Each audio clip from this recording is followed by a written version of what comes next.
Hello everyone, in this video you will get to know how to transcribe your audio on WhatsApp.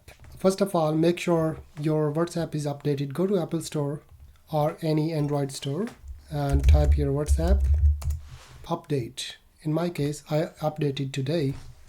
Simply open WhatsApp, go to the chat and send audio message, and here you can transcribe. Now you need to do some settings as well. Go to this setting wheel, go to chat, and here you will see an option voice message transcripts. Just turn it on and you can choose multiple languages here.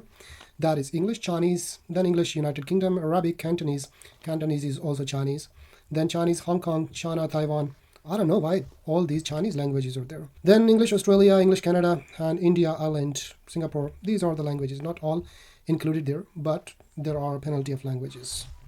My native is Urdu, that's not available here, so I choose English as United States. Then press done button. Now here is a chat and I sent an audio message. Just click and hold this chat. You will see a transcribed option. Hello mate, WhatsApp has now audio transcription. Press and hold this audio and here you will see transcribed. Let's see. Yep. Mate, WhatsApp has now audio transcription. Check it out. There is no audio because my microphone is busy here. That's it. You can transcribe your audio if you have any hearing problem. Subscribe for more. I'll see you in the next one. Bye-bye.